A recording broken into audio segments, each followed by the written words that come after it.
Le sprinkler. T'es prête?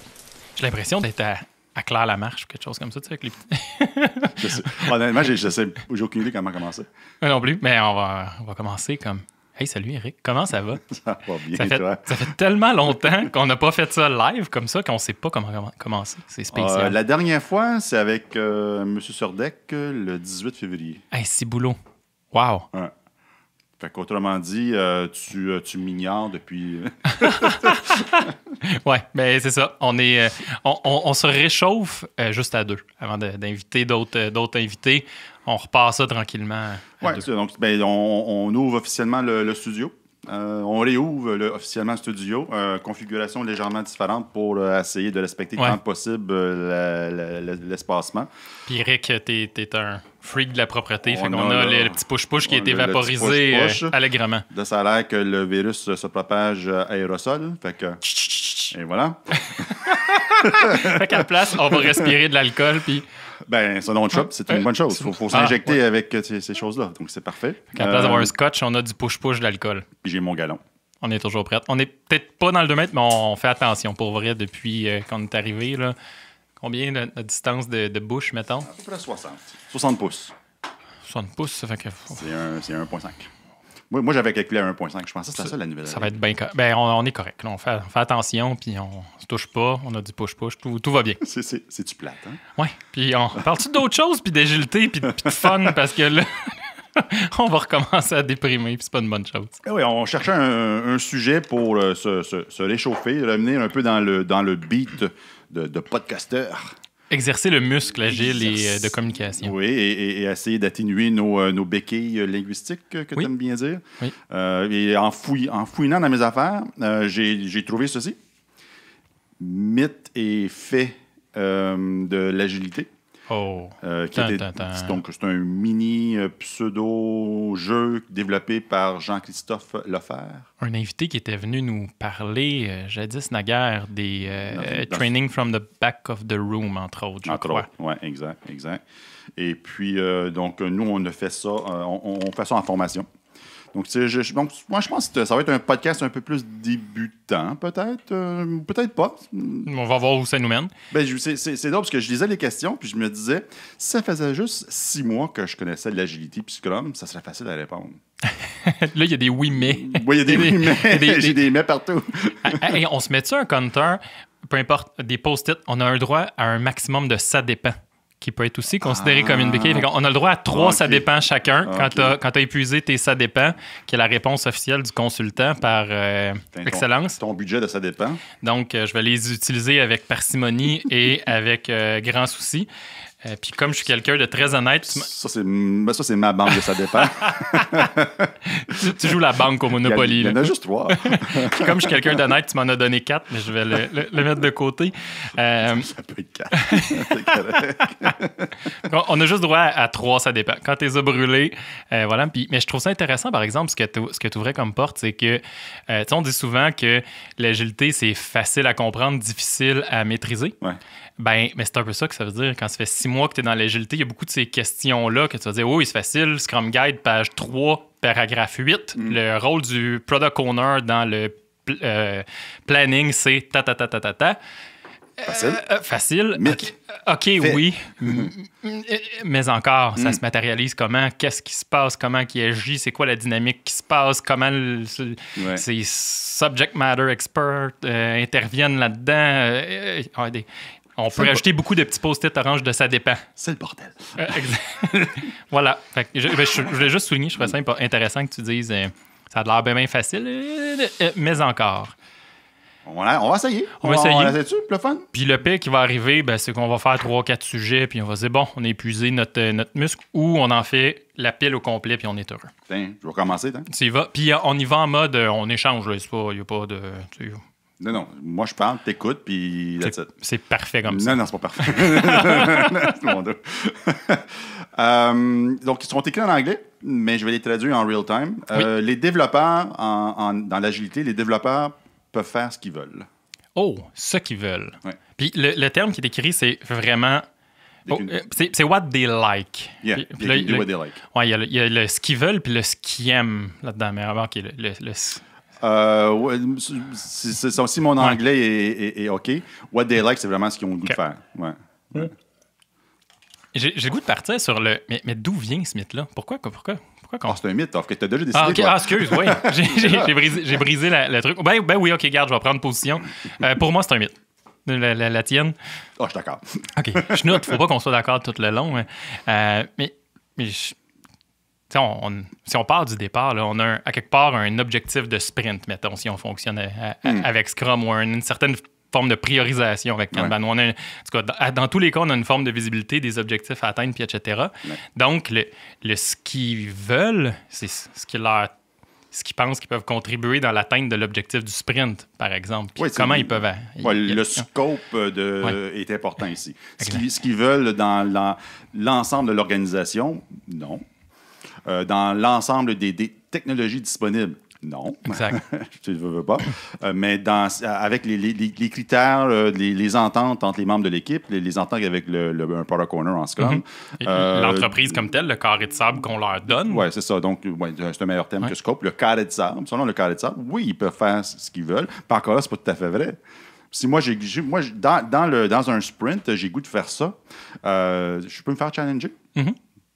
On est auto-organisé, puis on travaille ensemble. Là. Ça se pourrait que Bob me dise non, désolé, là, c'est critique ça, puis il faut livrer après-demain.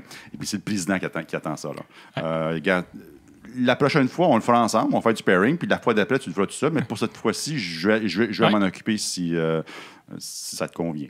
Qui n'est pas vraiment un si ça te convient. C'est pas le choix. Exact. Puis je trouve ça le fun dans ce genre de discussion-là aussi de faire la distinction entre auto-organisé puis auto-géré. Oh, mon Dieu. OK. Là, peut-être que je lance... OK. C'est quelle fiche, ça, là? J'ouvre peut-être un débat, on peut le recloser rapidement, mais tu sais, ils s'auto-organisent dans l'objectif de l'atteinte de ce livrable-là dans le carré de sable. Puis le carré de sable peut être très petit. L'organisation peut avoir déterminé la taille du sprint, les technologies, l'architecture qu'il y a derrière, des guidelines, des processus, des trucs comme ça. On s'organise là-dedans. Après ça, l'équipe, en évoluant, peut-être va faire bouger ce carré de sable-là, va l'agrandir un petit peu, mais c'est pas le chaos puis le free-for-all. Là. C'est pas là qu'on est du tout. Non, surtout en Scrum. Scrum, c'est très militaire quand même. Oui, quand même. Exact. Tu peux choisir d'adoucir un peu l'approche, mais à la base, c'est assez straight. Tout est time-boxé. Quand tu vas aux toilettes, il y a un timer. Ah oui? Toi? Ah oui? Okay. Ben oui, c'est sûr. Puis je calcule les gaspillages. Tu sais, le gaspillage du transport, if you know what I mean. Là, ce que je comprends, c'est que l'équipe Scrum dans ton entreprise, tu la positionnes stratégiquement le plus proche possible des toilettes. Oui. Pour de la cafétéria puis de la cafetière. On met des bols au poste. C'est bon. C'est aussi simple que ça. Fait que, de façon générale, je pense que c'est un mythe. C'est un mythe. C'est pas le free-for-all. Il y a des objectifs précis à atteindre dans un sprint. Il y a des technologies à respecter. Il se fait challenger par ses collègues. Et non, tu ne peux pas décider d'aller travailler sur du macramé de l'autre étage. Exact. Ouais. Voilà. Ah oui. Voilà. Puis on jasera de pourquoi ce mythe-là il prolifère à un autre moment donné. On essaie un autre? On essaie un autre? OK. Les approches... On va essayer de respecter les règles du jeu, par contre. Oui, vas-y. Il faut dire mythe ou fait avant. OK. Ben, je vais te le lire, comme ça tu vas pouvoir me montrer comment faire, puis c'est toi qui vas devoir te prononcer en premier. On n'a pas utilisé ça dépend encore. Pas encore. Non. C'est bon, bravo.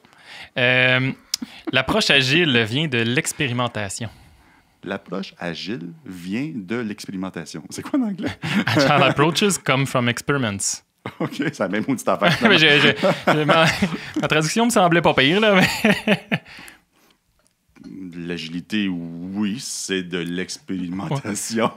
Par l'approche. Mais là, premièrement, mythe ou fait? Ah, OK, c'est vrai. T'as énoncé une règle, tu l'as pas respectée. La phrase suivante, puis là, ce qu'on dit, c'est que les team members font ce qu'ils veulent. Moi, je sais pas comment répondre à ça. Regarde, ça dépend. J'ai dépensé un ça dépend. Moi, j'aurais le goût de dire que effectivement, on peut jazzer un petit peu, mais je pencherais plus vers le côté fait. Puis ce que j'ai le goût d'accrocher, c'est les méthodes empiriques. Okay. C'est ce qui se rapproche le plus de la notion d'expérimentation. Commencer, expérimenter quelque chose, le mesurer, regarder l'effet que ça a, jouer avec. Comme là, c'est ça. Le premier axe que j'aurais le goût de prendre, ce serait celui-là. C'est l'axe de base. Oui, je suis d'accord avec toi. Fait que, voilà. Ouais. C'est aussi simple que ça. As-tu d'autres choses à dire sur l'expérimentation? Inspect and adapt. C'est assez difficile d'aller plus loin que ça. Pour ceux qui ont déjà croisé un Scrum Master, un coach agile ou un agiliste sous n'importe quelle forme, ils ont entendu Inspect and adapt. J'ai peut-être une anecdote. La raison pourquoi j'ai hésité, j'ai dépensé un ça dépend, c'est qu'il y a des projets où c'est très straightforward. On applique des approches agiles. Oui, on expose régulièrement la marchandise dans le but de récupérer du feedback et s'ajuster en conséquence, mais c'est le côté expérimentation qui est peut-être moins là. C'est pour ça. Il y a l'inspection et l'adaptation, mais de l'expérimentation, c'est pas toujours le cas. Puis ça ne veut pas dire non plus des expérimentations sur tous les aspects. Il n'y a pas nécessairement des expérimentations technologiques d'aller essayer un nouveau framework ou des trucs comme ça, ou des expérimentations de cycle de travail, puis de processus, puis de dynamique d'équipe. Des fois, c'est assez straightforward. Ouais. On doit réaliser ça, on l'a fait 500 fois. On va le refaire une 501e fois, puis... Il y a plusieurs projets de AI ces jours-ci, puis ça c'est de l'expérimentation continuellement. Là. Les apprentissages de modèles. De ça, des modèles? Oui, des apprentissages de modèles, oui. Tu as pataugé un peu dernièrement. Puis pendant qu'on est vu que tu as mentionné le Inspect and Adapt, j'irais peut-être d'une anecdote. Je ne sais pas si je l'ai déjà rencontré, mais peut-être la personne se reconnaîtra-t-il. J'ai un ami qui est agiliste, plutôt développeur côté tech. Okay. Puis il faisait des rénovations chez lui. Puis lui, il a une blonde artiste. Et vraiment, vraiment cool. C'est une fille super sharp. Mais après avoir changé la brique chez eux pour tasser une porte d'entrée dans leur chambre qui donne sur un balcon, refait du J-Proc. Bref, des rénovations quand même assez importantes que tout lui a faites. Replace le lit, replace les meubles. Puis bon, des fois, la construction et l'Inspect and Adapt, c'est pas toujours facile. Là. Il y a des contraintes un peu plus fortes que dans le logiciel. Sa blonde rentre dans la chambre et fait ça marche pas, là, la porte, le dégagement, puis ci, puis ça. Puis il va falloir tasser la porte de 6 pouces. Ouais, mais chérie, tasser la porte de 6 pouces, c'est refaire de la brique dehors, c'est tasser le cadre. C'est pas un refactoring tout court. C'est plus compliqué que de rouler des tests de caractérisation, changer, puis ça serait... Bref. Il freine un petit peu et elle le regarde dans les yeux avec un Inspect and Adapt, man. Puis, il l'a fait. C'est ça. Fin de l'anecdote. Ouais. Voilà. Prochain mythe. C'est mon tour. À moins que tu aies autre chose à dire. Non, j'ai rien d'autre à dire là-dessus. Oui, je l'ai mis, celle-là. L'agilité te permet de livrer plus vite. Là, c'est moi qui va prendre un, ça dépend. Cool. Je garde mes deux à ce moment-là. Oui. Ta position? C'est vraiment, ça dépend, sérieusement. Ça dépend comment on le voit. Si le fait qu'on priorise et on livre la plus haute valeur d'affaires plus tôt, c'est plus vite. Exact. Mais dans la totalité, si l'objectif c'est de livrer la totalité du product backlog, ce qui est mal, c'est même irresponsable, ça va pas nécessairement plus vite. Exact. Non. La ligne droite reste encore le chemin le plus rapide. Si tu veux tout le faire, l'idée c'est de ne pas tout le faire en partant. Voilà. Donc, générer du revenu plus rapidement, générer du feedback plus rapidement. Dans ce contexte-là, oui, c'est plus vite. Oui. Puis, c'est quoi le livre déjà? C'est... Twice Fast, Twice... Merde. The Mythical Man Month? Non, en tout cas, bref. Mais ça, à la base, c'est un mythe qui est assez puissant. Là. Je pense qu'il y a beaucoup de gens qui accrochent... Tu parles du livre de Jess Sutherland, qui est assez puissant. Puis, ça reste que c'est une façon de vendre l'agilité. Là. Ça va aller 2 fois plus vite, ça va être 2 fois moins cher. C'est très accrocheur. Puis je me mets dans la peau d'un propriétaire d'entreprise, d'un haut gestionnaire, quelque chose comme ça. Ça donne le goût. Là. Il y a une solution miracle, il y a quelque chose à quelque part qui va me faire sauver énormément de cash. Je le veux. Je ne suis pas plus idiot que n'importe qui. Il y a même quelques Dilbert sur le sujet. Oui, quelques avec plusieurs S. Là. Vraiment, vraiment beaucoup. Quand il dit l'agilité, ça ne permet pas de livrer plus vite. Mais le boss, il dit, mais d'abord, trouve quelque chose qui dit ça, puis on amène ça à la place. Le ça dépend, je suis bien d'accord, mais j'ai le goût de le mettre plus dans la catégorie des mythes que des réalités. En effet, quand je parle à des clients les premières fois, je dis on n'ira pas plus vite. Mais on va même peut-être aller plus lentement. Parce que ça se peut qu'on fasse un peu plus de tests automatisés. Ça serait même le fun. Ça se peut même qu'on monte en compétence sur plusieurs personnes pour créer des individus pluridisciplinaires. Ah ouais? Fait que ça se pourrait que l'investissement à court terme t'amène à pas livrer grand-chose à court terme. Donc, ça va aller plus lentement. Des fois, c'est ça qu'il faut faire. C'est un investissement. Ouais. Ça te tente-tu de me payer des grosses pièces pour aller moins vite? Exact. Puis le bout de ton discours était quand même, au début, là, était quand même fondamental, qui est livrer la plus grande valeur le plus vite possible. Ouais. Ça, on va être là, dans la mesure où tu joues le jeu pour vrai, tu sais. Oui, je vais souvent conclure avec ça, pour pas qu'on me mette à la porte. Parce que bravo, tu viens me dire que je vais aller moins vite puis je vais te payer cher pour ça. Je vais t'inviter à aller faire un tour chez mon concurrent. Ouais, c'est ça. Ouais, on n'ira pas là. J'allais ajouter une carte rouge. J'aurais dû traîner mes cartes pour pouvoir les utiliser. Ça fait le tour pour toi? Ouais. Cool. L'agilité est indisciplinée. L'agilité. C'est agile is undisciplined, mais traduction libre. C'est tough encore. Je vais t'inviter à utiliser un post-it, là. La manifestation Scrum de l'agilité, c'est pas indiscipliné pantoute, même on l'a dit tantôt. Ouais, moi, je trouve ça très, mais très tu t'en vas vers le mythe ou le fact, là? Je sais pas, man. Fuck off. T'en as trois, hein? T'es deux en deux. Merde. Chéris-le, puis apprécie ton dernier post-it. Ben, c'est même pas ça dépend, finalement. C'est ce que l'agilité, selon le manifeste agile, c'est des valeurs et des principes. Satisfaire le client. C'est-tu indiscipliné, ça? C'est-tu la discipline ou l'indiscipline? C'est juste un principe. C'est comme demander si c'est bleu ou rouge. C'est bleu ou rouge. C'est la couleur que c'est. Je sais pas, moi. Les meilleures architectures sont créées par des équipes auto-organisées. C'est-tu de l'indiscipline? Je sais pas. Ouais, c'est difficile à... Puis c'est parce que là, on le qualifie sur l'agilité. Tu sais, si on mettait plutôt une équipe... Là, je sursimplifie la question, mais tu sais, si on disait une équipe mature, croyant et vivant l'agilité, est-ce qu'ils sont indisciplinés? Moi, j'aurais tendance à dire pas pantoute. Puis juste un exemple, tu sais, naturellement, dans notre discussion, on s'est mis un système, c'est niaiseux, mais c'est juste un exemple, un système de post-it pour contrôler notre nombre de SADP. Puis c'est des réflexes comme ça, je suis persuadé que tu en as 322 par jour. Puis c'est pas dans un but de contrôle, c'est dans un but d'encadrer, puis de faire focusser, puis de faire converger les discussions. Puis là, c'est fait de façon ludique, puis on s'amuse, là, c'est pas grave. Mais... ça veut dire que je peux en reprendre un, ça? Non, on est très discipliné. Puis je pense que des fois, ce mythe-là peut être perçu aussi quand on observe une équipe agile qui va être beaucoup dans la collaboration, qui va être dans du code, de la co-création, du code design, du travail en équipe. Tu sais, vu de l'extérieur, si j'observe à travers l'aquarium, cette gang d'humains-là qui travaillent, je peux faire, ils ont de l'air d'avoir du fun. Et ça peut être proche de l'indiscipline. C'est pas sérieux ce qu'ils font. Ben, c'est-tu grave d'avoir du fun? Tu sais, je sais pas, ça me semble pas un problème là, dans la vie. Ils n'ont pas de 4,90, fait que c'est pas discipliné. Ouais. C'est quoi un 4,90? Un document de spécification en macroscope, un peu plus. Ils n'en ont pas fait. Avec ton rapport B38.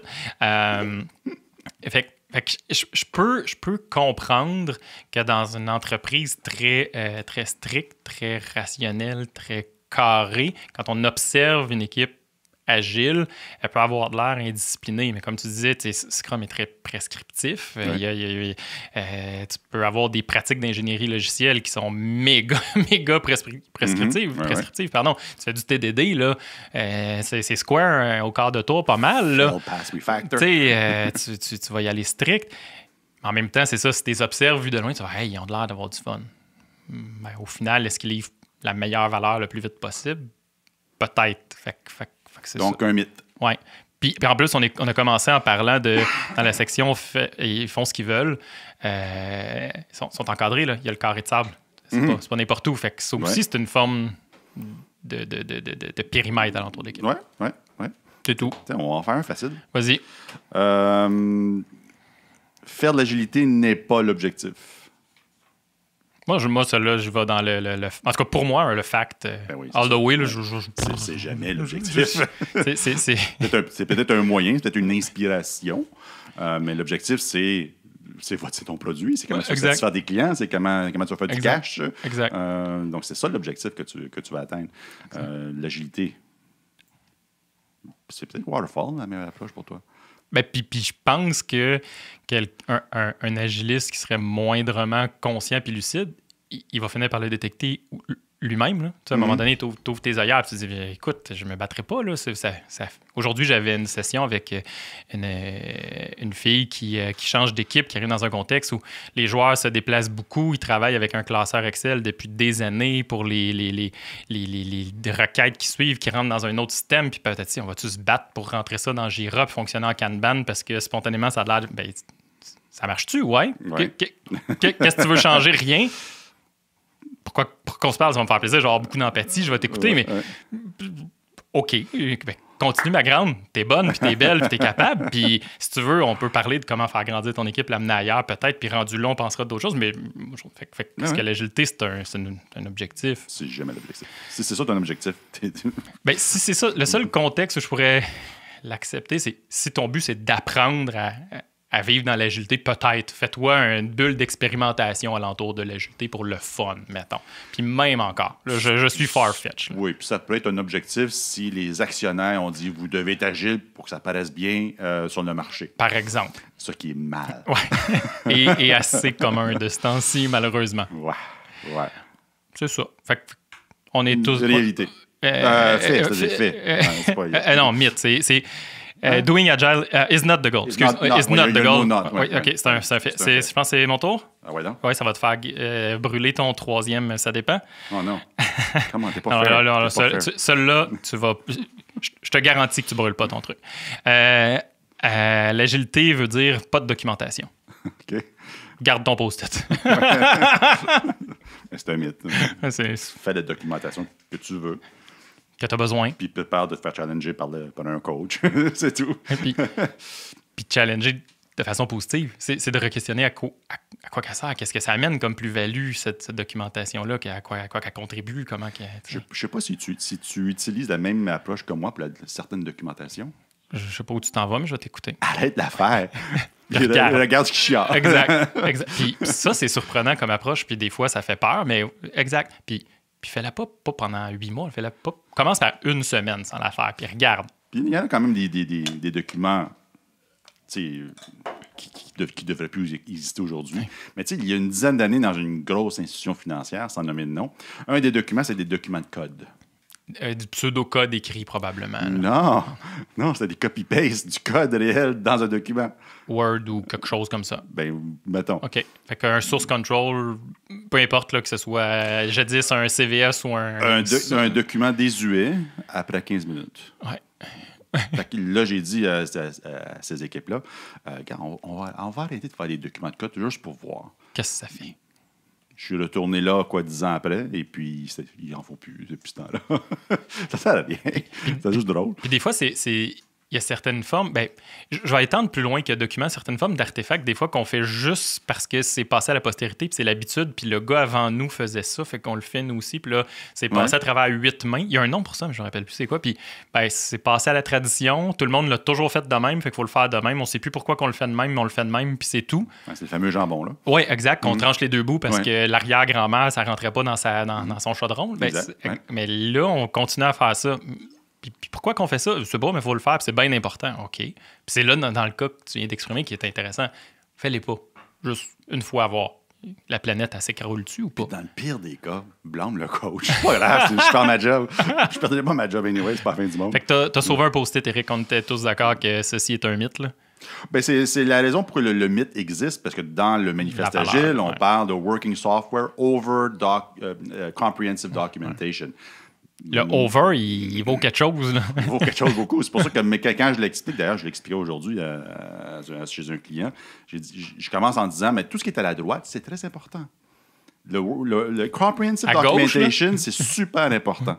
Mais on met plus de valeur sur du working software, sur du logiciel qui fonctionne, pour toutes sortes de raisons. Mais c'est pour ça que les gens, des fois, ils s'imaginent, on ne fait plus de documentation en agile. Mais ça existe encore aujourd'hui, ce mythe-là, cette perception-là?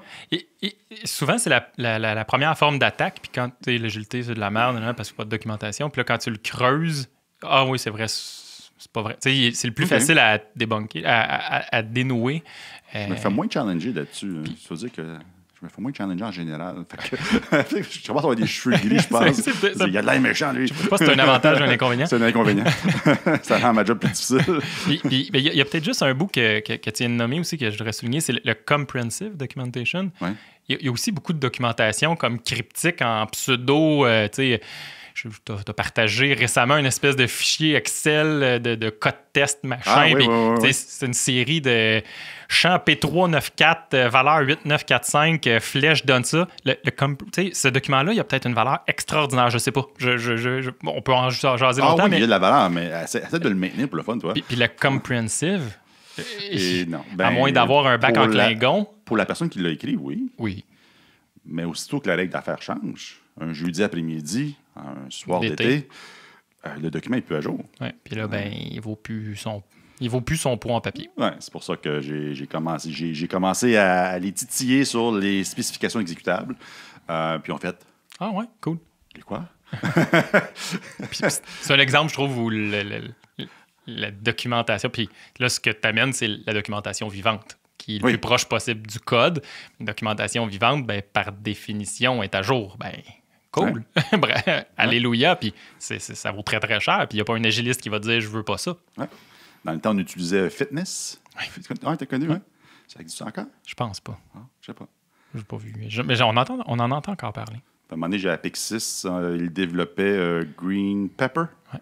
Même chose. T'as connu Green Pepper aussi? Oui, j'avais eu une présentation de François à la Banque Laurentienne de Green Pepper. François Beauregard? Oui. Une présentation à François Beauregard de Green Pepper. C'est weird. il est tellement plus là-dedans aujourd'hui. C'est comme...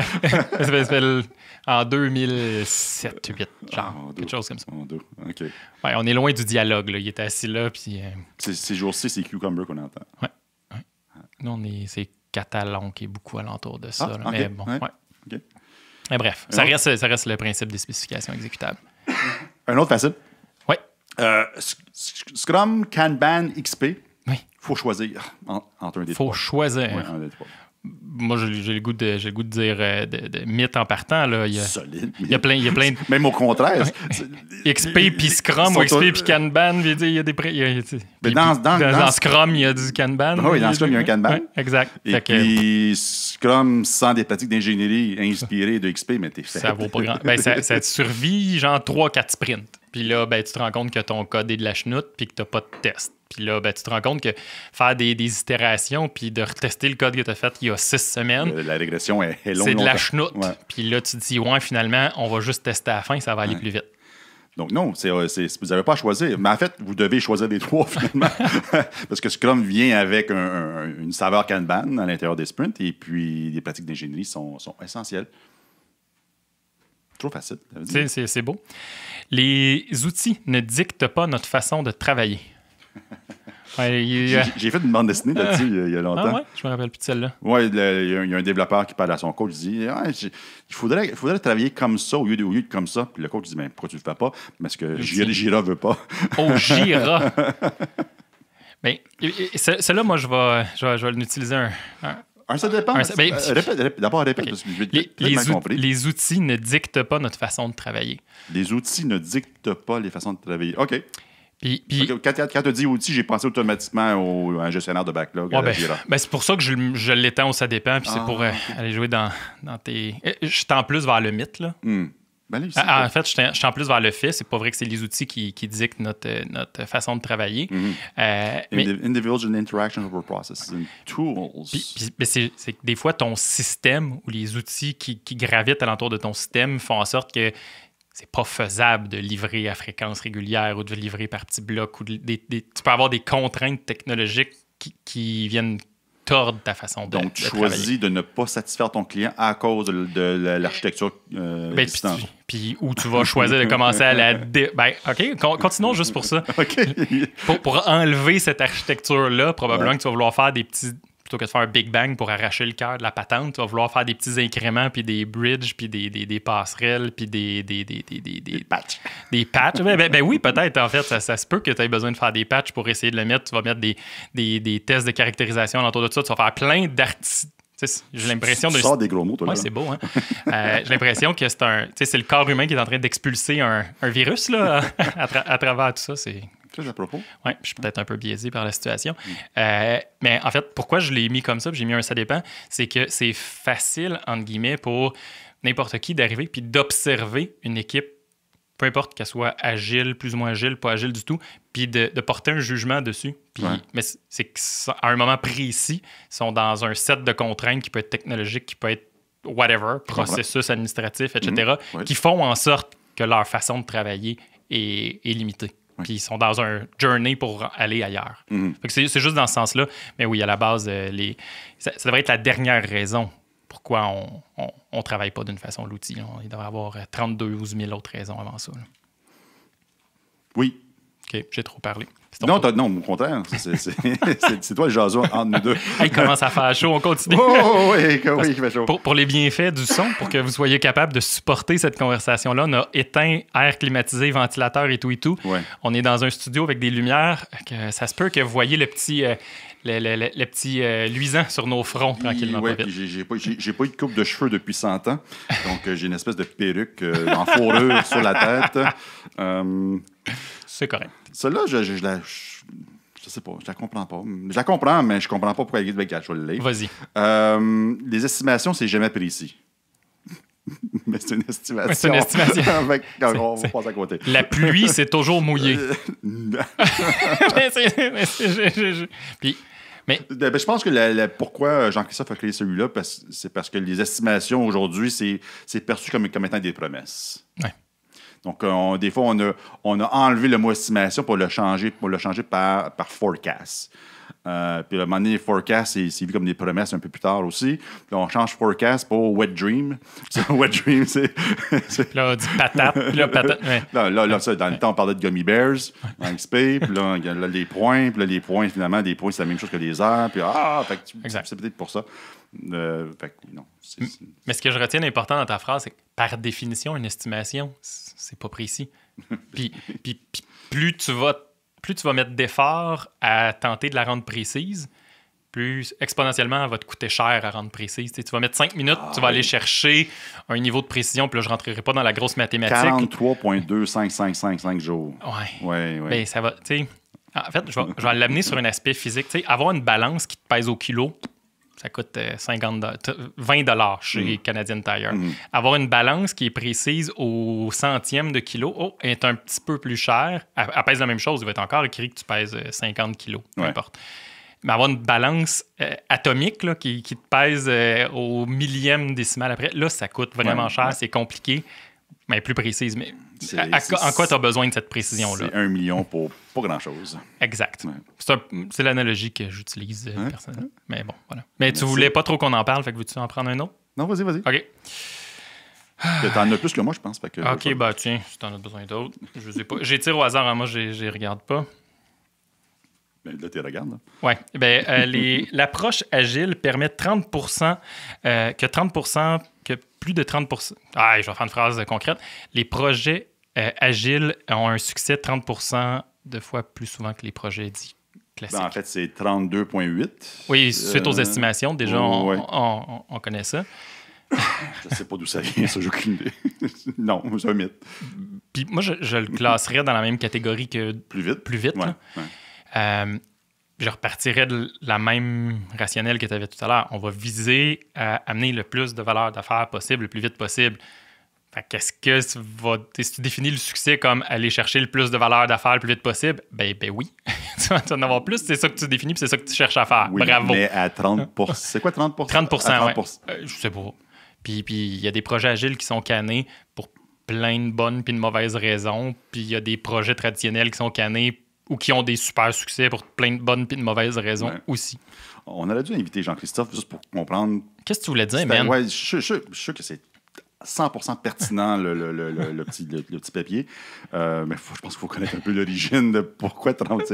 Il a lu ça quelque part, un Agile Survey, chose bien, truc muche. Moi, je vois bien là, un pie chart là, qui montre les projets traditionnels ont 70% d'échecs sur les 8 ans selon Gartner entre 2008 et 2015 pour les projets de plus de 200 000 $. Peu importe, là, je vois très bien le pie chart. Là, je l'utilise pas formellement, mais c'est un big, ça dépend. Ouais. Pas 30%, là, 28 ou 32. Là, c'est peut-être 2% aussi. C'est bon. C'est peut-être 2%, mais tu gardes ton monde. Déjà pas pire. C'est cool, ça. Et puis, il y a moins de roulement. Ouais. Donc, ça en était un qui me ferait un petit peu parce qu'il y a une quinzaine d'années, c'est quelque chose qu'on abordait régulièrement. Mais aujourd'hui, l'agilité, ça fait quasiment 20 ans. Là. Ouais. Le manifeste, ça fait quasiment 20 ans. L'agilité, ça fait 300 millions d'années. La nature, c'est une manifestation d'agilité, juste là. Fait que le ticket, c'est Agile is new. Agile, c'est nouveau. Tu viens de répondre. Je n'ai rien d'autre de plus intelligent à répondre que ça. Mais aussi que les concepts dans l'agilité, ça vient de la fin des années 1800. Tu sais, la compagnie Toyota, les métiers à tisser. C'était ça, les premiers balbutiements du Lean ont commencé là, puis la fondation de l'agilité, c'est du Lean. Puis à l'université, on apprenait sur des choses comme la qualité totale, les cercles de qualité. C'est les mêmes concepts prepackagés. Là. Je suis bien content qu'on l'a repackagé. C'est cool. Ça donnait un peu de momentum. Ouais. Ça va être d'autres choses plus tard. Là. Ces jours-ci, on parle de DevOps. Ces jours-ci, depuis quelques années, on parle un peu plus de DevOps. Un peu comme il disait... Comment il s'appelle, Frédéric... Le Quédois? Oui, il disait, le DevOps, c'est de l'agilité, là. J'ai juste un nouveau nom. Oui, mais des fois, il faut repackager pour redonner un peu de souffle puis aller chercher plus de gens à développer des bonnes choses de la bonne façon, dans un rythme soutenu, soutenable. Fait que, mais ça, non, c'est loin d'être nouveau. Puis même le manifeste agile n'est plus nouveau. Il commence à y avoir des gens qui commencent à travailler aujourd'hui sur le marché puis qui n'étaient pas nés quand ça a été écrit, le manifeste agile. J'avoue. Non, pas déjà. Je faisais une blague, moi, là. Ben oui, c'est quoi? C'est début 2000? 2001? 2001, oui. Ben 2001, ces personnes-là sont majeures. Là. Il y a 19 ans, fait qu'ils peuvent avoir gradué du cégep en informatique, mettons. Oui, mais voilà. Puis pour eux, ben c'est ça. Je suis officiellement déprimé. C'est bon, on allait tout ça là. Bon, t'as floc. On lâche tout, j'en tire un autre. N'importe qui peut créer un product backlog item. Donc, ajouter quelque chose dans le backlog. Tu sais, ça, c'est un bel exemple de quand tu as 3 mois d'expérience dans l'agilité, tu vas dire easy peasy. Que c'est juste le PO qui peut faire ça? Ben, moi, je serais plutôt allé ailleurs. Là, je pense que la documentation, ça dit que tout le monde peut contribuer au product backlog. Ouais. OK. Moi, j'aurais dit n'importe... par défaut, tout le monde peut en mettre. Mais j'accepte ton ça dépend et j'aurais joué aussi. Dans une équipe vraiment tissée, vraiment ensemble, vraiment solide, c'est sûr que aussi que quelqu'un ajoute quelque chose au product backlog, peu importe que ce soit un des développeurs ou la secrétaire ou le concierge, le PO va le savoir. Puis un backlog en santé, fait qu'il voit qu'il a grossi un peu, il voit du stock dedans, il n'y a pas 40 millions d'items, c'est pas un qui s'injecte parmi je sais pas quoi, puis tout. Là. Où ça devient un problème, c'est quand justement, c'est moins tissé aussi, mais là, le backlog devient une to-do list technique. Tu as l'architecte ou le développeur ou le QA qui commence à poivrer le backlog de percolator matrix, puis de bushing caliper à réparer, puis de whatever. Puis le PO est tellement comme intimidé par tout ça, commence à prendre un pas de recul, puis il dit regarde, je vous laisse le backlog, appelez-moi dans 6 mois quand ça va être fait. Mais là, on revient on revient à l'ancienne approche. C'est dans ces moments-là que des fois, moi, j'aime bien créer des freezers. Un petit sprint ou une version ou je sais pas quoi qui est on the side. Comme ça tantôt. Donc, mettez tout ce que vous voulez là-dedans. Puis au raffinement de backlog, on en paye 3-4. On va voir s'il y en a celle qui... Vous devez vendre votre salade. Puis voir si on peut pas prendre l'item technique puis le casser en plus petits morceaux puis l'intégrer dans des user stories qui a de la valeur d'affaires. Ou sinon, simplement l'injecter puis voir ce qu'on fait avec. Ça, c'est dans des cas où... c'est dans plusieurs cas. Soit des cas où il y a un besoin d'ajouter plein de patentes puis qu'on perd un peu le contrôle.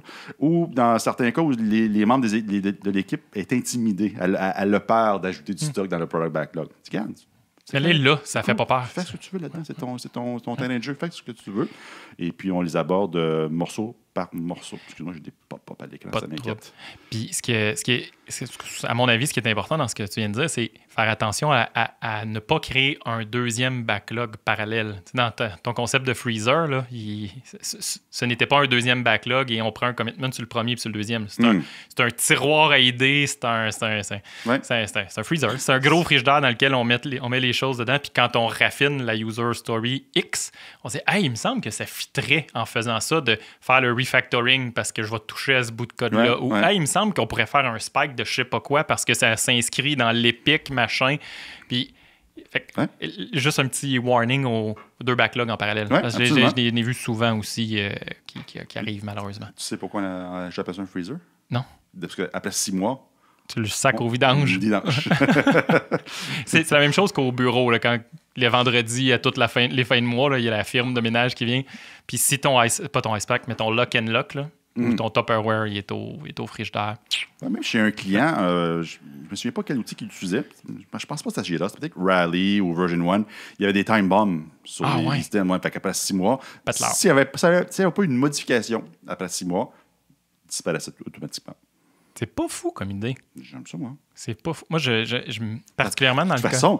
il va revenir. Non, c'est important. C'est ça. Mais pire que ça, même s'il est encore là, on s'en souviendra pas. Faut qu'on en crée un autre. Exact. Ça va prendre moins de temps de le créer que de le trouver. Exact. Puis ça, parce que c'est vrai pour les idées, mais c'est vrai aussi particulièrement pour les bugs. Je sais pas si toi, ça t'est souvent arrivé dans la vie. Tu as toute une équipe de QA, puis là, on crée des bugs, puis là, ils sont priorisés d'une quelconque façon. Puis il y en a plein qui sont réglés, là, puis ça va bien. Il y a comme une strate de bugs qui sont... tu sais... Oui, l'accent aigu est un peu croche. Ouais, puis je dis pas qu'ils sont pas importants, mais clairement, là, ils pataugent à quelque part dans le 3/4 du bas du backlog. Puis là, tu te rends compte, c'est ça, il y en a 228, parce qu'un backlog trop gros, maintenant, c'est juste plus gérable à l'échelle humaine. Mais c'est un padding pour les autres souris qui arrivent. Exact. C'est pour qu'ils atterrissent. Oui, c'est ça. C'est comme un coussin. C'est un coussin. Ben, ces bugs-là, en tout cas, ça m'est arrivé souvent de travailler à les... On peut-tu les enlever? Puis ça commence souvent par... On va juste les archiver ou les mettre à quelque part d'autre. Un soft delete. Oui, tu sais, c'est pour les adeptes de minimalisme, là, Marie Kondo, là, qui te plie, le fait mettre dans une boîte, puis si ça fait 6 mois que tu n'as pas touché à la boîte... C'est le même concept. Bon. Finalement, c'était quoi la question? C'est n'importe qui peut ajouter quelque chose dans le product backlog, puis tu es allé d'un ça dépend. Tout le monde peut contribuer au product backlog. Exact. Oui, absolument. C'était moi ou toi, ça? C'est moi qui l'ai dit. Puis pendant que tu y vas aussi, je pense, dans les ça dépend, là, dès que ce product backlog-là devient at scale, là, plusieurs équipes qui ont une espèce de gros backlog de produits, puis etc. La dynamique devient de plus en plus complexe. Puis on est parti de la prémisse de base d'être tissé serré. Ben, at scale, par définition, t'es un peu moins tissé serré. En tout cas, ça demande plus d'efforts. That's why you have to scale down. Le plus possible. Not scale up. We hope so. Ça se pourrait que tu utilises ton ça dépend. Pour moi, pas tout, mais peut-être d'avoir. Le Daily Scrum, c'est un meeting de statut. Non, j'ai pas le goût d'utiliser un ça dépend. En fait, ça devrait être un mythe. Malheureusement, c'est souvent la réalité.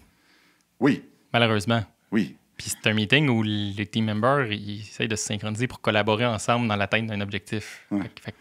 Un de mes irritants solides dans un Daily Scrum, il y a entre autres nous deux dans un Daily Scrum, puis là, je parle, puis je dis « Oui, je pense que je vais travailler avec Mathieu aujourd'hui. Je ne sais pas s'il est disponible. Ça se peut. Mathieu. » Puis je mettrais... T'es juste là. Je mettrais 20$ que la personne qu'il y a là, c'est le Scrum Master ou le PM ou le PO. La personne que tu regardais dans la caméra. Là, fort probablement, oui. Donc, régulièrement, je dis... Mathieu, il est juste là, parle-y. Puis je dis, regarde la gang, faites semblant que c'est une gang d'amis dans un bar. Qui organisent leur week-end. Après 3-4 bières. Chillez, relax. Parlez-vous entre amis. C'est tout. Faites juste dire ce que vous avez réussi à faire hier, puis vous êtes fiers de ça ou pas. Puis comment vous allez changer le monde aujourd'hui en 24 heures. Puis si vous avez besoin d'aide. Puis si tu as besoin d'aide de Mathieu... il est là, dude. Demande à Mathieu, man. C'est drôle, ça m'amène une question. Puis c'est assez fréquent, là, ce que tu décris là dans un Daily Scrum. Moi, spontanément, à un moment donné, je finis par le souligner verbalement, mais sinon, je me déplace puis je finis par aller me mettre derrière Mathieu, ce qui fait en sorte que Eric n'a comme pas le choix de regarder Mathieu parce que je suis derrière, puis là, ça... Bon. Dans le bon vieux temps, ça. Oui, en ligne, c'est autre chose. C'est d'où ma question. Puis comment je fais ça en ligne? Je sais pas. Ça, tu le fais pas. Oui, je sais pas. Moi, je mets des commentaires maintenant. C'est une de mes techniques. Au lieu d'arrêter le flow, je commence. Je fais du play-by-play. Du chat. Je suis un sportscaster d'une game de hockey. Nice commentaire de machin. Oh, je constate que Johnny aura besoin d'Éric. C'est-tu clair pour toi, Éric, la demande d'aide? Ou si je peux taper assez vite, je donne une version alternative de ce qui a été dit. OK. Pour moi, Bob a dit que oui, je vais travailler avec Mathieu aujourd'hui. Là, je dis, Bob, 2 points. Hey, Mathieu, es-tu disponible aujourd'hui? Oui, il faudrait travailler là-dessus. Cool. Okay, cool. On se voit après. Fantastique. Mathieu, 2 points. Ah, nice. Je peux pas avant 10h, mais à 10h, je suis avec toi, je te call, puis on travaille là-dessus. Des smells de Daily Scrum? Des mauvaises odeurs? Des mauvaises odeurs. Ben, tu en as décrit un. Un meeting de statut. Un là. Des gens qui s'ils n'ont pas le board devant eux, sont pas capables de répondre aux questions. Ouais. Ils savent. Ils n'ont pas leur story, fait qu'ils peuvent pas savoir qu'est-ce que ça en était. Ou j'aime bien quand un smell que les gens sont pas tant écoutés, juste ramener le. Est-ce que j'ai vraiment pas tant catché de qui donc Éric a besoin d'aide aujourd'hui? Puis là, tu te rends compte qu'il y a même la personne qui a été réquisitionnée pour l'aide, il s'en est même pas rendu compte. OK, mais là, on va juste le recommencer là, parce qu'il y a personne qui s'est écouté, là, clairement. Je vais se faire des quiz. Je demande permission. Hey, la gang, ça vous tente de faire un petit quiz de fun? Là? Il n'y a aucun jugement, on s'amuse. Sur quoi va travailler Marie aujourd'hui? OK. Quelle est la valeur de notre Daily Scrum à ce moment-là? Qu'est-ce qu'on change demain? Ça est mieux. D'autres smells, la personne qui dit je vais travailler sur X lundi, je vais avoir fini aujourd'hui. Le lendemain, je vais travailler sur X aujourd'hui. Je vais avoir fini aujourd'hui. Puis il n'y a personne qui le challenge. Personne qui dit hey, ton X, là, il me semble ça fait 3 fois. Je vais t'infliger un petit peu d'aide aujourd'hui. Qu'est-ce que je peux faire pour t'aider vraiment? Oui, vraiment. Là, je ne parle pas du Scrum Master, je ne parle pas du PO, je parle d'un autre développeur. Ben, moi, là, tu es en train de travailler sur la story B4, tu es un développeur, puis moi, je suis un QA, mettons. Peu importe. Puis, ça fait 4 jours que tu dis ça, je vais aller m'asseoir avec toi. On va la regarder, ta story B4. Pendant que tu parles, j'essaie de penser à d'autres smells. Là, c'était le travail qui est récurrent, mais tu sais, j'ai fait la même chose qu'hier. Zéro transparence. Il n'y a rien du tout, puis c'est ça. Pas de blocker. Exact. En fait, des daily, c'est ça, des fois, juste trop rapide. Là. Travailler sur la tâche B4, va travailler sur la tâche B5, pas de blocker. Puis là, ils sont 6 dans l'équipe. Ils disent tout ça après 1 minute 28 secondes. Puis c'est correct si le daily dure 1 minute 28 secondes. Mais ce qu'on veut, c'est générer de la collaboration. Fait que comment qu'on a réussi à faire ça en 1 minute 28, c'est... Ouais, c'est des zombies Scrum, là. Mais en fait, Scrum, ce qu'il dit, vous devez maximiser la valeur en 15 minutes. Désolé, il n'y a plus d'eau. J'étire la glace qui font, c'est correct, c'est pas grave. Je te donnais de l'eau de ma bouteille, mais c'est pas une bonne idée.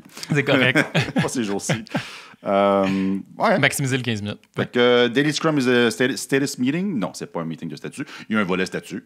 Ça fait partie, mais je sais pas, c'est pas un statutaire envers le PO ou un PM ou un SM. C'est pour que je puisse démarrer la conversation. Si on est en train de construire une maison, toi et moi, savoir que tu vas finir de tirer les joints aujourd'hui puis que je vais pouvoir commencer à peinturer une main, c'est le genre d'information intéressante. T'sais. En fait, tu ne pourras pas peinturer une main. La peinture n'est pas arrivée. Ça va être après-demain. Fait que tu peux faire... Non, mais tu sais ça. Exact. On se synchronise. En fait, j'appelle souvent ça une synchronisation. Ça s'appelle souvent le synchro. OK. Voilà. Fais-tu le tour puis je vais? Le management a besoin d'être impliqué pour que l'agilité soit un succès. Oui. Next! Puis juste pendant que tu tires, parce que toi, tu choisis, au minimum, ils ont besoin de visibilité. Ils ont besoin de le savoir, voir ce que ça apporte. Tu sais, qu'ils soient dans le impliqué, ça veut pas dire qu'ils sont obligés... C'est une condition gagnante en sein, s'il vous plaît. Ça veut pas dire qu'ils sont obligés d'être vendus puis être les porte-étendards en avant puis être les principaux porteurs de l'agilité upfront. Tu sais. Je suis en désaccord avec toi. C'est mieux, mais je pense que c'est pas obligé. Selon moi, c'est obligé. OK. Je fais juste le bilan des mandats dans le passé, les mandats où les équipes, les individus, les organisations ont eu le plus de succès. C'est quand c'était les grands influenceurs de l'organisation. Grands influenceurs, ça peut être développeur, middle management, upper management, mais c'est quand ces gens-là disaient hey, ça marche pas la façon qu'on fonctionne. Oui, on fait du cash en masse, mais clairement, on commence à plafonner, puis les compétiteurs commencent à nous commencent à s'approcher pas mal. Il faut faire différent. J'amène souvent l'exemple de CMC, les composantes d'avionique. Ils font des composantes d'avionique. Je connais rien là-dedans. Là. J'ai vraiment aucune idée. Et puis, la seule raison pourquoi ça a fonctionné, les 3-4 premiers programmes, ça s'appelle des programmes, et c'est à cause, il y avait des systems engineers, là, des vieux bonhommes, plus vieux que moi. Là. Ouais. Je te jure, qui étaient à fond là-dedans. Ils y allaient, puis ça a fonctionné juste pour ça. Moi, tout seul, si c'était ma transformation, ça n'aurait pas fonctionné. En fait, c'est un des gros problèmes. Des fois, on se fait embaucher comme coach. Transforme-nous. Oui, transforme-nous. La transformation, ça t'appartient, va transformer ta équipe. Alors, oui, d'accord, mais tu vas venir avec moi. Ouais. C'est drôle parce que puis c'est ce qui m'allumait. Je vais faire l'analogie, puis c'est farfetch. Tu as quelqu'un qui veut maigrir, qui engage un coach pour maigrir. Mm-hmm. La base, c'est lui qui veut maigrir, puis le coach va l'aider puis l'assister dans faire du sport, mange mieux, puis etc. Ouais. Tantôt, tu as dit, si le management embarque pas upfront, c'est très difficile. C'est clair que c'est très difficile. Mais il peut y avoir, sans avoir le coach à côté, il peut y avoir des petits embryons de trucs qui se passent puis qui vont vivre qui vont vivre des très beaux succès, je pense quand même. Par contre, si eux existent puis tu mets un coach, le management est obligé d'être là puis onboardé parce que ça marche pas. Bon, bref. Aussi, je pensais que tu allais ailleurs avec ton histoire, mais moi, j'ai mal compris. C'était donc pas clair. moi la personne veut perdre du poids, s'engage un coach, mais c'est le coach qui fait tout l'exercice. Ça donne rien. Exact. Moi, je mange ma barre de chocolat. Je te regarde. Vas-y, man, je t'ai embauché. Je suis mieux de maigrir, là. Exact. Je suis mieux de maigrir, là. Fait que le coach aura beau te donner un programme de fait 15 minutes par jour, puis le dimanche, fait 3 km de course, puis il change ton alimentation.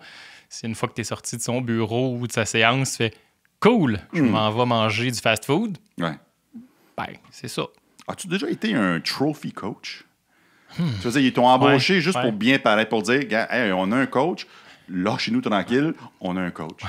Ben, et pas à 100%, mais à certains égards. Oui. Le mandat n'était pas 100% trophy coach parce qu'il y avait des réalisations, des moments de hype, mais il y a quand même de ça. Je pense qu'il y a quand même plusieurs grandes, si on est transparent, plusieurs grandes entreprises aujourd'hui là, qui ont besoin d'avoir un coach pour pouvoir mettre sur la checklist. Nous sommes agiles. Puis souvent, ça se manifeste plus dans... Ils te font venir dans un meeting quelconque, qui disent « Hey, on a pensé qu'on allait faire, peu importe, notre Jira de telle façon, ou notre planning, ou notre backlog, on va découper notre projet de telle façon, puis c'est tout fait, puis après 15 minutes de qu'est-ce que t'en penses? Là, j'ai le goût de sortir mon post-it orange, là, qu'est-ce que tu veux que je fasse une croix dessus, que je te dise go! C'est plus dans ce sens-là que ça se manifeste actuellement, là, mais ouais, ça arrive. Et toi? Oui, du moins, je me suis senti comme ça.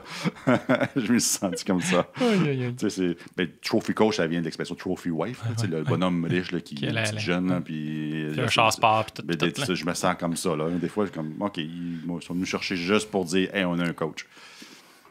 OK, es-tu disponible pour qu'on puisse se synchroniser à tous les semaines? Non. Va jouer là-bas. Là. Exact. Lâche-moi tranquille. Moi, je suis occupé. Moi. Comme le trophy wife. Entre 2 meetings, je vais t'appeler. Je l'aime, celle-là. Oh, pression grande. L'agilité veut dire aucune planification, just do it. C'est un autre... c'est des classiques, là, ceux-là. Ben non. C'est un mythe. En fait, on planifie tout le temps, en fait. Exact. On planifie plus que dans le traditionnel. Dans la somme? Oui. We plan to replan. Exact. Ouais. Donc, souvent, la grosse planification d'un projet plus waterfall, on fait nos Gantt charts, puis on fait nos MS Project. Done, les développeurs, tout ce qu'ils ont à faire, c'est le coder, c'est facile. En agilité, c'est pas ça. Puis la somme de, OK, cool, on va se faire un roadmap, on va découper notre produit. Comment qu'on va le découper? On va-tu faire du story mapping? OK, cool, on va commencer par ce premier incrément-là. On va faire un pivot, peu importe. OK, cool, ça va se manifester en sprint. Comment qu'on va réaliser notre sprint?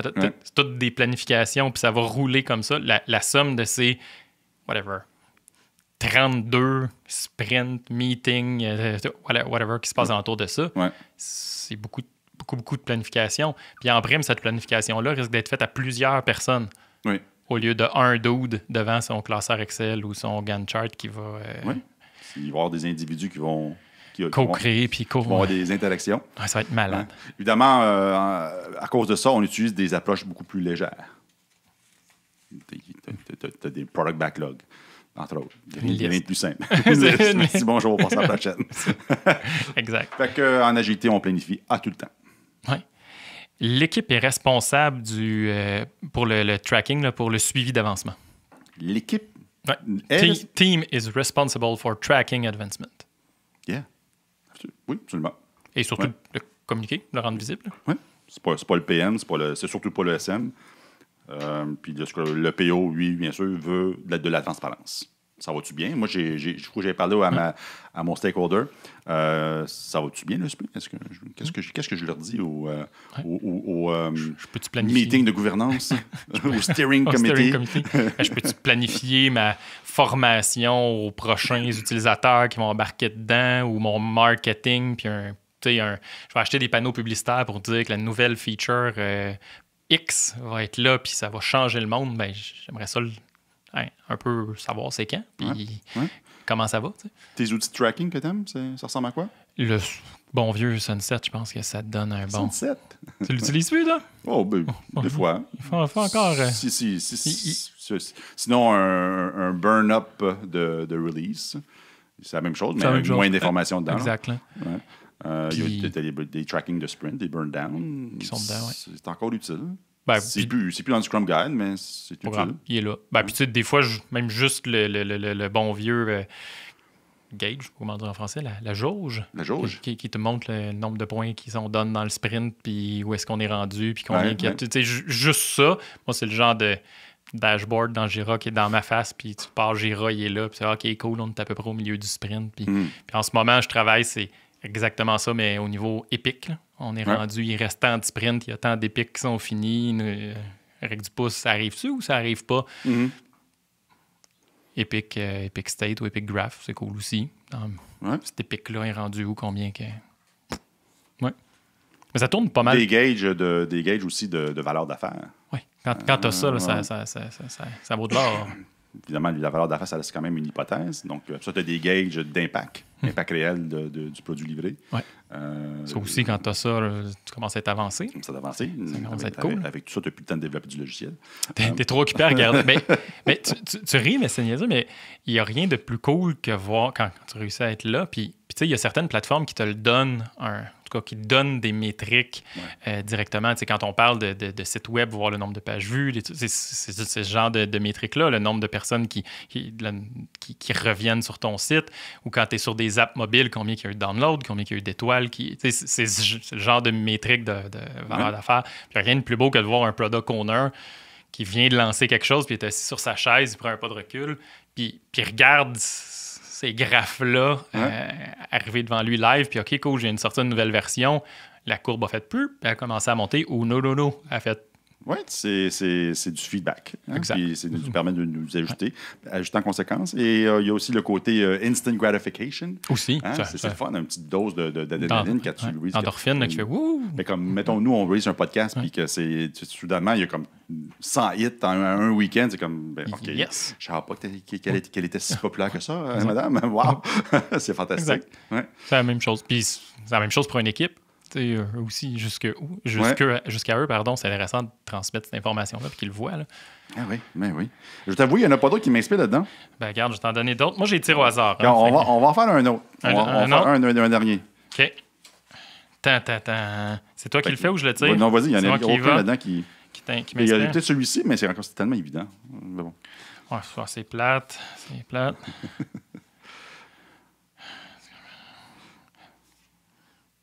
Dead Air. Faut que je fasse de la musique. Ben, il est facile, mais je trouve que ça ouvre sur des belles choses. Là. Les projets qui utilisent Scrum impliquent de l'apprentissage. Oui. Il fait tellement chaud que le décor. La peinture est en train de tomber des murs. Mais puis pourquoi j'ai choisi, c'est que je trouve que ça fait un loop aussi sur le début de notre conversation. Involved learning. Ah, OK, je le comprends. OK, ouais. Vas-y. L'empirisme. L'empirisme, Ouais. puis le fait que ça va... Tu vas apprendre, mais pas juste sur Scrum. Tu vas apprendre sur ton produit, tu vas apprendre sur comment travailler ensemble, sur tes processus, tes façons de faire, sur ton carré de sable. Tout ça va s'exposer aussi, puis tu vas apprendre à jouer dedans. Ouais. Fait que ça se peut aussi que ça te ralentisse un bout. Il y avait ce bout-là dans notre conversation. Ouais. Parce que tu vas apprendre, J'aime pas le mot projects, mais bon. Ouais. J'essaie plus de parler de produits. Oui, le projet vient avec son lot d'historique. Exact. Un changement de mindset vient avec le changement des mots. Ouais, ça serait les produits qui évoluent à l'aide de Scrum impliquent de l'apprentissage. C'est un apprentissage multifacette. Il commence à faire chaud. Il fait chaud en petit pépère. Je voulais quand même en profiter pour remercier nos auditeurs. Oui. On a commencé le podcast en octobre.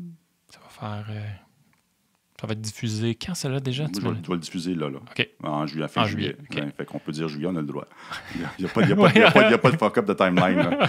Ça arrive. Parce que c'est ça. Il y a certains moments où il y avait un bon backlog. Là. Eric était parti sur de l'enregistrement compulsif. Parce que comme vous savez ou pas, je ne sais pas, nous, on est sur toutes les plateformes de podcast audio, mais on est aussi sur YouTube. Ouais. Et puis... il y a un petit milestone qui s'est... un petit milestone. Ouais. C'est ça, on n'est pas dans les millions, bien sûr, mais quand on avait commencé, on avait dit si on avait un auditeur fidèle, on serait heureux. Ouais. Ça le coup juste le fun de parler à une personne. Ouais. Mais on a maintenant 200 followers. Donc, je voulais dire merci aux followers. Mais je veux aussi surtout dire merci à toi, bien sûr. Merci à toi. Et encore un merci. Un gros merci à nos invités. Ouais. La seule raison qu'on ait des followers, c'est pas à cause de nous deux. On n'est pas si intéressant que ça. C'est juste pour dire, on parle des mythes de l'agilité. Mais c'est pour ça réchauffer. On est réchauffé. Là, je suis réchauffé. Amène l'invité que tu veux. Là. Ouais. Bring it on. Ouais. Et donc, gros merci à nos invités. C'est du bon stock. Ils sont tous bons. C'est sûr que j'ai certains favoris. C'est sûr que moi, j'ai fait « wow », puis que j'ai réécouté à quelques reprises. Veux pas, celui de Joseph Rossi. Ouais. Je trouve ça beaucoup le fun. Très le fun, entre autres, mais pour la matière, c'est certain. Immunity to Change. Oui, je rappelle bien. Mais surtout que tu étais la victime. Exact. Tu étais Bob. Je dansais dans les concepts. Puis à un moment donné, on parlait plus de Bob. On parlait de Mathieu. En décrochant, mais pas tout le temps. En fait, pour les gens qui me connaissent un peu plus, savoir où c'est Bob ou c'est pas Bob, c'est pas si facile. C'est pas évident. C'est pas évident. Toi, il y en a un qui te revient? Qui était cool? Pas, j'ai pas participé à toutes les fois. Frank, c'était vraiment le fun.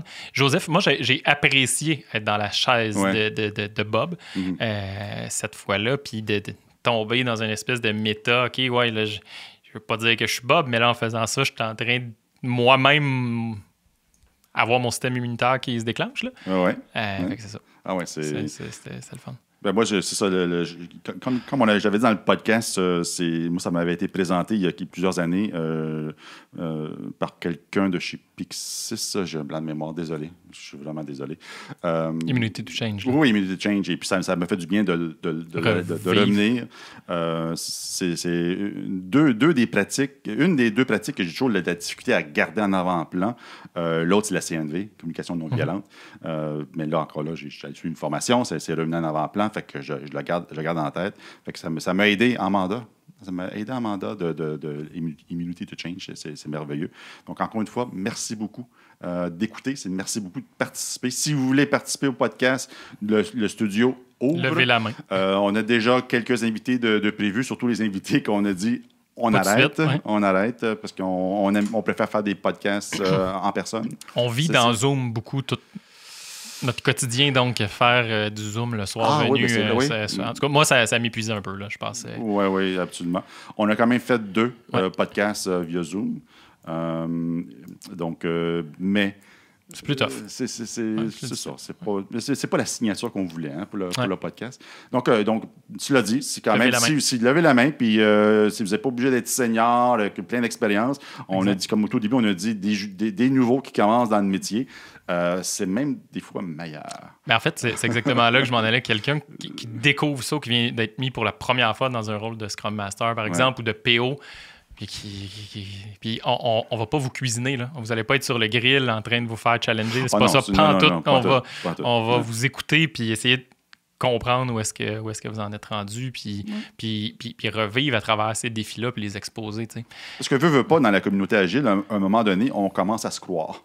Oui. On commence à croire nos folies. Il y a un echo chamber effect qui se crée. Oui, exact. On commence à croire nos mensonges. Donc, à avoir l'injection de nouvelles idées. Puis nous, on fait « Ah, OK, ah bon, oui, j'ai pas pensé à ça. » Donc, c'est juste bon. Donc, encore une fois, merci beaucoup. Oui, bon point, bravo d'avoir pensé à ça. Ça fait plaisir. Cool. Merci, Mathieu. Merci, Eric. On recommence ça bientôt? On se revoit. Bientôt.